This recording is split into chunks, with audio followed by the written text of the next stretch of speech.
Audio Jungle.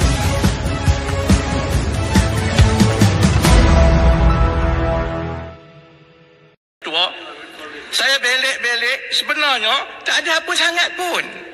Kami memang tak dapat lah. Tapi rakyat biasa BRIM sama. Tak ada beza. Kemudian kalau ada lebih sedikit kepada kaki tangan awam. Saya ada jumpa pegawai-pegawai kaki tangan awam. Dia bagi lebih sikit kot sana. Dia akan tarik balik kot cara lain. Contohnya apa dia? Apabila dapat tambahan gaji ke, bonus lebih sikit, dia kena bayar cukai lebih. Yang dia potong kot kiri, dia ambil kot kanan. Dia bagi bonus lebih sikit, setengah bulan ke, lebih sana, dia akan potong allowance. Contohnya, allowance minyak untuk pegawai-pegawai rendah, konstable, polis semua ni. Tak ada lah. Jadi, cerdiklah dari bab itu saya tabiklah yang amat pekan ini. Tetapi, sayangnya kerana saya kena persoalkan, kenapa dengan segala peluang yang dia ada itu, dia tidak gunakan sekali saja dalam lebih kurang 9 ke 10 belanjawan yang amat berhormat pekan bentangkan. Kalaupun tak peduli sangat kepada pengundi, paling kurang tahun ibu segala pilihan raya ni, bagilah lebih sikit. Sebab bila kami akan dedahkan satu demi persatu, saya sebenarnya kesian kepada Datuk Seri Yang di-Pertua. Saya kesian kepada sahabat-sahabat yang ada ni, kerana nak balik berdepan dengan rakyat payah. Sebab bila kita tengok peruntukan demi peruntukan, saya bagi contoh. Yang amat berhormat pekan, konon umum dalam belanjawan ada peruntukan tambahan 164 juta ringgit. Tapi dia tak umum.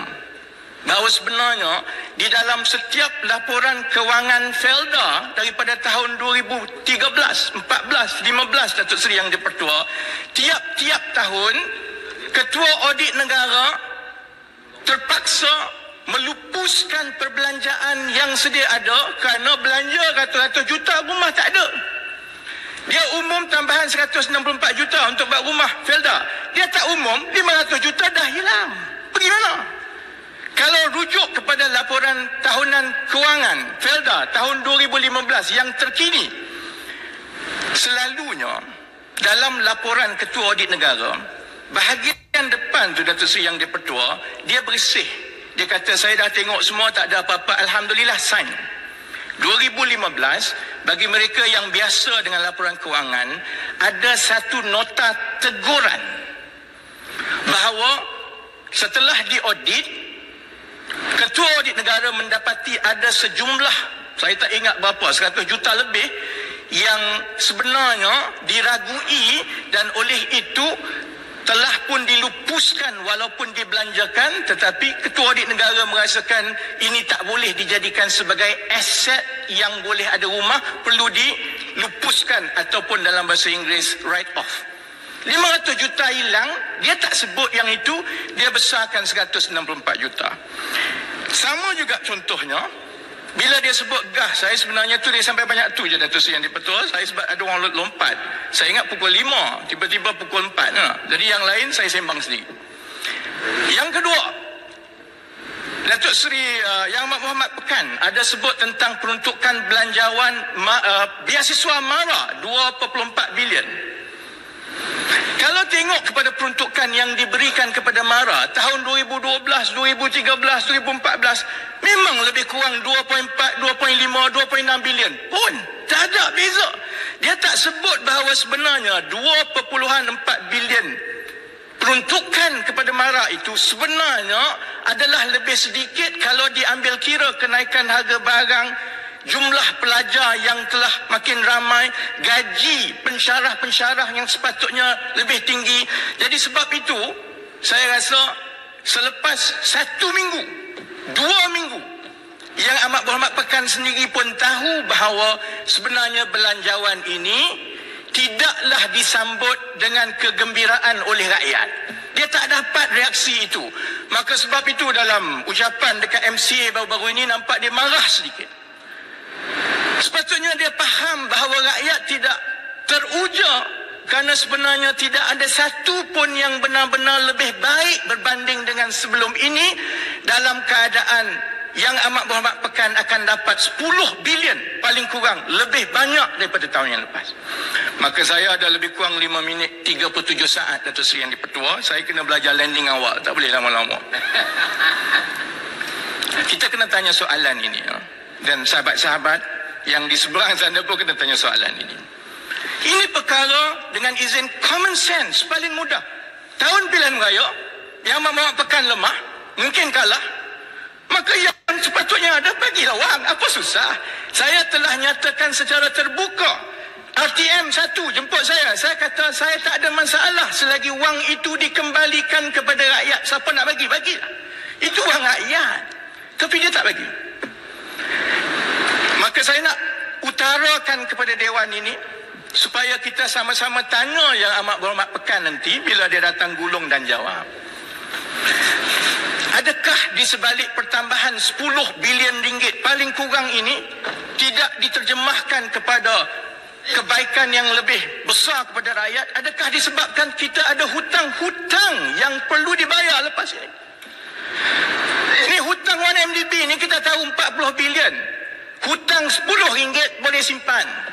Hutang 20 ringgit boleh simpan. Hutang 40 bilion ringgit, Datuk Seri Yang di-Pertua, mana nak sembunyi?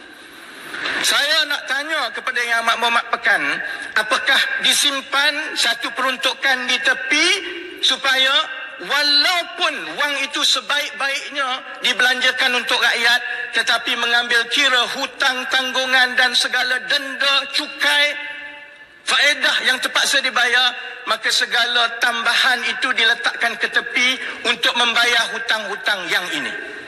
Sebab memang betul hutang 1MDB tak masuk dalam belanjawan. Tapi hutang 1MDB ini dijamin oleh kerajaan. Hutang-hutang yang diambil oleh syarikat yang ditubuhkan khas untuk mengambil hutang bagi pihak 1MDB ini secara langsung atau tidak langsung dijamin oleh kerajaan, dan kerajaan jugalah yang terpaksa bayar. Jadi saya tanya soalan itu kepada Yang Amat Berhormat Pekan untuk dijawab. 3 minit 23 saya nak tutup begini. Saya yakin Datuk Seri Yang di-Pertua dan Dewan Yang Mulia bahawa rakyat boleh menilai antara Pakatan Harapan di sebelah sini dan Barisan Nasional di sebelah sana. Tidak ada rakyat yang kata ni barisan jahat, pakatan semua baik, atau pakatan semua jahat, barisan semua baik. Tak ada orang kata begitu. Rakyat tahu bahawa ini pertembungan dan juga persaingan dua kumpulan parti politik. Sebelah pihak ada satu kerajaan, sebelah pihak pun ada satu kerajaan. Di Pulau Pinang pun ada, di Selangor pun ada. Masing-masing bersaing supaya mendapat hati rakyat. Dia seolah-olah ada seorang wanita cantik, kinabatangan seorang, ranau seorang. Dua-dua. Jadi rakyat tahu bahawa akhirnya tidak lagi timbul soalan siapa boleh memerintah, siapa tak boleh memerintah, siapa lagi bijak, siapa tak lagi bijak. Akhirnya rakyat tahu kita sudah sampai ke peringkat kedua-dua kumpulan masing-masing ada orang yang baik, ada orang yang nakal, ada yang tak boleh pakai. Sebab itu yang paling penting ialah keikhlasan, kejujuran dan amanah pimpinan yang paling atas sekali. Saya tak pernah sentuh mana-mana banyak sangat pimpinan ataupun sahabat-sahabat yang berhormat daripada sebelah sana, kerana amanah yang paling besar itu adalah kepada Yang Amat Berhormat Pekan.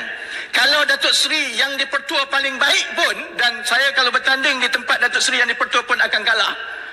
Tapi kalau rakyat menghukum Yang Amat Berhormat Pekan, Datuk Seri Yang di-Pertua sekali bungkus sebab itu.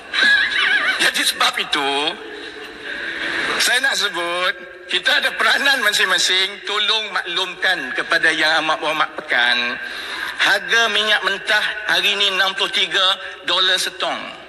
Dia akan terus naik kerana berlaku ketidaktentuan dan pergelutan kuasa di Arab Saudi. Kalau dia naik $70, kalau dia naik $75, harga minyak boleh jadi RM2.50, RM2.60. Saya minta satu je. Tolong bagi balik subsidi sekejap je, sekejap saja. Bagi 5 bulan pun tak apalah. Kalau Yang Amat Berhormat Pekan boleh buat yang itu, kami yang bermasalah. Tapi saya yakin rakyat cerdik. Dia boleh dapat bandingkan yang mana bela dia, yang mana, dan saya rasa itulah yang sepatutnya yang terbaik untuk rakyat bila kita ada kerajaan dan pembangkang yang sama-sama tegur menegur dan bersaing untuk memenangi hati macam Kinabatangan dengan Ranau, sama-sama bersaing. Yang kedua dan terakhir, Datuk Seri Yang di-Pertua, saya minta sahabat-sahabat di seberang sana maklumkan kepada Yang Amat Pekan, turunkan GST kalaupun tak boleh hapuskan. Dia tak ada alasan. Kerana kutipan tahun ini banyak. Kutip cukai banyak. Cukai minyak banyak. Dia kata ekonomi akan berkembang. Tidak ada sebab dia tak boleh turunkan 2%. Dah 7 saat lah. Rompi minta maaf. Kecuali Datuk Seri Yang di-Pertua nak bagi sikit dah. Tak bagi. Tak bagi minta maaf Rompin. Dia tak bagi. Jadi saya insyaAllah saya sampaikan itu kepada Datuk Seri Yang di-Pertua supaya Yang Amat Berhormat Pekan boleh jawab semasa sesi penggulungan nanti. Saya sudahi dengan wabillahi taufiq wal hidayah. Assalamualaikum warahmatullahi wabarakatuh. Terima kasih.